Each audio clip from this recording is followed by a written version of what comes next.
Okay, let's dive in. Our source today, it drops us right into this really intense moment. Siddhartha, the man who would become the Buddha, he's just left everything. Home, family, his whole life.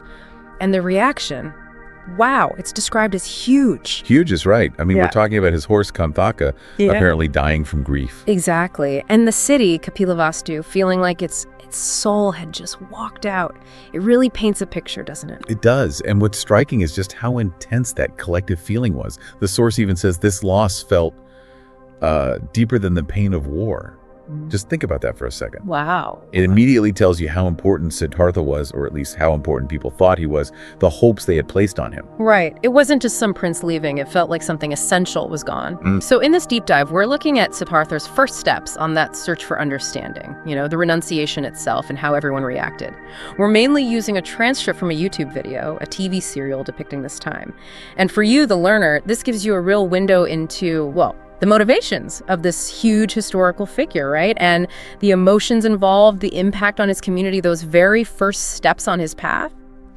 It's a study in searching for something deeper, even when you have all these worldly ties. Yeah. So our mission here is to unpack the key moments, the conversations around his departure, those initial meetings with spiritual teachers. We want to get a feel for his driving questions and how people responded to this massive life change. In, connecting it to the bigger picture, this whole act of leaving, it's not just a personal choice. It's really the foundation for everything that comes later. Understanding why he left is just crucial to grasping his teachings down the line. Absolutely. So let's start right there with the departure. The transcript really emphasizes the distress in Kapilavastu. The people actually vowed to bring him back. And like you said, the source claims this pain was worse than war. What does that really tell us? Well, it suggests a society where leadership, or maybe this leader, was just deeply woven into the emotional, maybe even spiritual life of the place. The loss wasn't just political. It hit them right in the heart collectively. Like a deep connection. Yeah, a reliance maybe on him for their future, their well-being. And that detail about Kanthaka, the horse, dying of grief, it's such a strong image, even if it's, dramatized for TV. It is powerful. What's it trying to convey, do you think, about Siddhartha's connection to everything? I think it underscores this idea of interconnectedness, that his leaving wasn't just a human drama. It disrupted things on a deeper level, impacting even animals. It hints at a kind of empathy, a bond he had.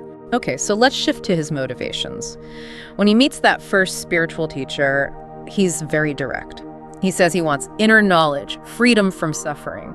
And he kind of dismisses book learning, right? And unless it's personally verified. Experience over scripture. And his main question is just, will you take me as a disciple? What stands out there? Well, it's pretty radical for the time, isn't it? Prioritizing personal experience over sacred texts and tradition. He's basically saying, look, I need to know this, feel this for myself. Yeah. And asking straight up about discipleship. It shows humility, I think, and focus. He knows what he wants. And the teacher's reaction is interesting too. He sees this burning thirst for knowledge in Siddhartha straight away. He even says Siddhartha has the potential to find a path for the welfare of all beings. That's a huge statement right off the bat. It really is. It suggests Siddhartha must have projected this incredible sincerity, maybe an intensity. The teacher, probably used to seeing all sorts of seekers, recognized something rare, a genuine hunger, not just, intellectual curiosity.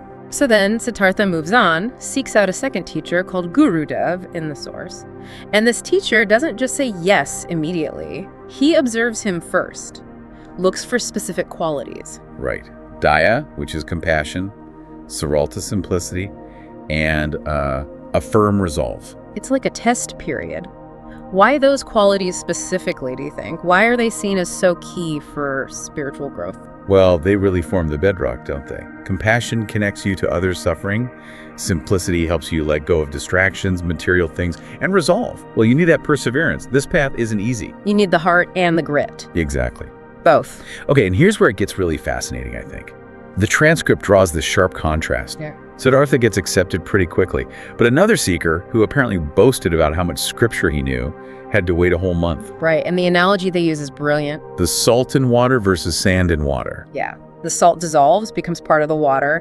That's integrated knowledge, experiential understanding. It changes you inside. Where's the sand? The sand just settles at the bottom. It's separate.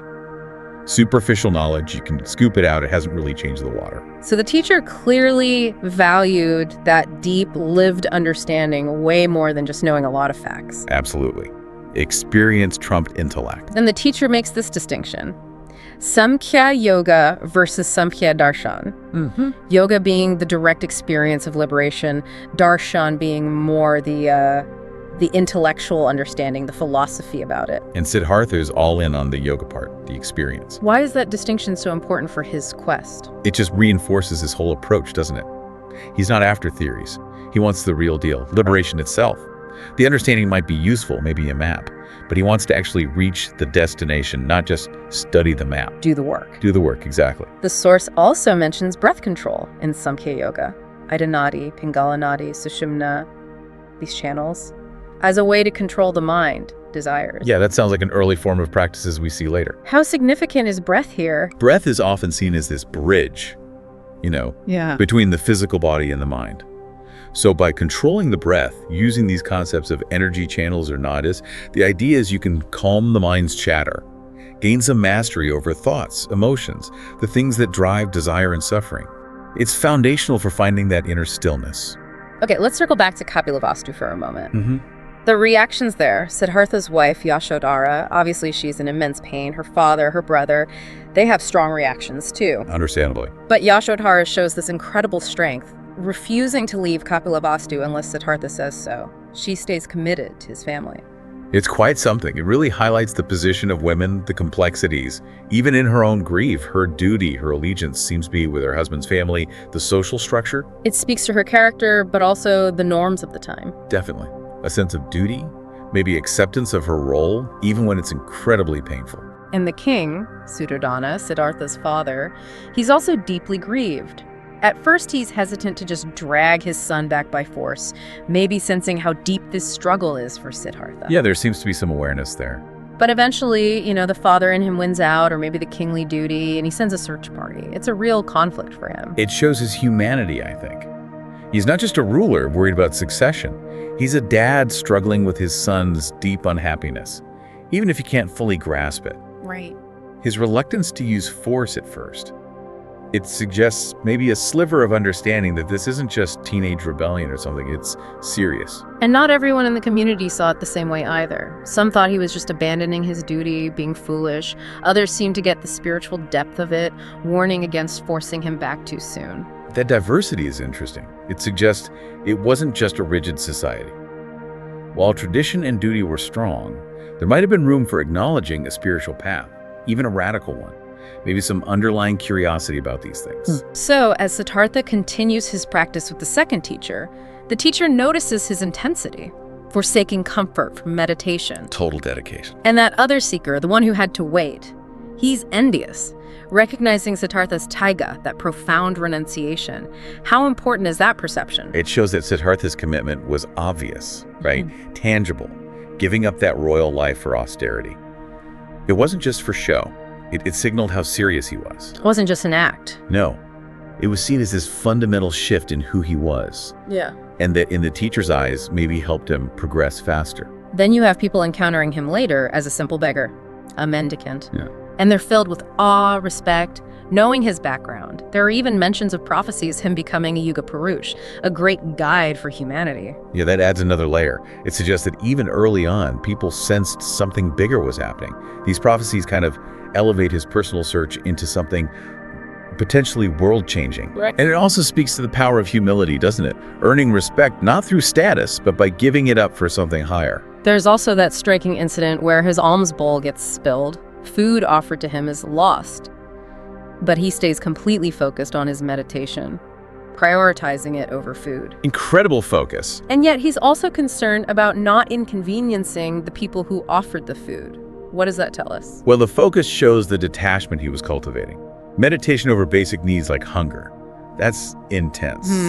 But the concern for others, even then, it shows this deep empathy is still there. That ethical core of not causing harm, which becomes so central later. Okay, so finally, let's touch on his actual meditative experiences described in the source.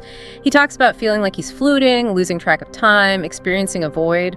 Yeah, these sound like pretty classic descriptions of deep, early meditative states. But then, coming out of it, he's hit by the world's pain again. Overwhelmingly so. It sounds like a real struggle. Absolutely. That contrasts the deep peace of the void, then bam! The reality of suffering crashes back in. That probably just strengthened his resolve, right? To find a permanent end to that suffering gets right to the core of his quest. And the teacher gives him guidance for dealing with distractions during meditation, comparing thoughts to clouds passing through a clear sky. Focus on the breath, aiming for shunya, emptiness, peace. It's a beautiful image. It is. And shunya, emptiness, it doesn't necessarily mean nothingness in a negative way. It's more like a state beyond concepts, beyond the mental chatter and the clinging that causes suffering. Like the clear sky itself. Exactly. Yeah. The sky remains untouched, clear, even as clouds' thoughts drift through. The breath is the anchor, the thing you keep returning to find that clear space. So wrapping this up, the key takeaways here for you, the learner, they seem pretty significant. Siddhartha's first steps show this deep dissatisfaction, a powerful drive for personal truth, not just accepted wisdom. And his interactions with the teachers really highlight the value they placed on direct experience interchange. And the reactions back home, they just vividly show the ripple effects, the social, the emotional cost of such a radical choice. Yeah, that tension is fascinating. His intensely personal quest versus this whole web of family, duty, expectations kind of poses that timeless question, doesn't it? Yeah. How do you follow your deepest truth when it clashes with the world around you? Right. Okay, so here's a thought to leave you with. Thinking about Siddhartha's early struggles, his experiences, what do you think is the biggest hurdle people face when they first start seeking some kind of profound personal understanding? That's a great question. And based on the guidance we heard about in these sources, like focusing on the breath, how might someone even begin to navigate that hurdle? Is it maybe the fear? Fear of the unknown, or fear of letting go of what's familiar? Or just the sheer difficulty of quieting your own mind? And how can something as simple yet profound as watching your breath be a starting point, an anchor in that whole process? Lots to think about there. Absolutely. This deep dive, it's really just scratching the surface. We definitely encourage you to explore more about the Buddha's early life, the philosophies of ancient India mentioned here. Yeah, there's a whole world of thought there. Fascinating stuff.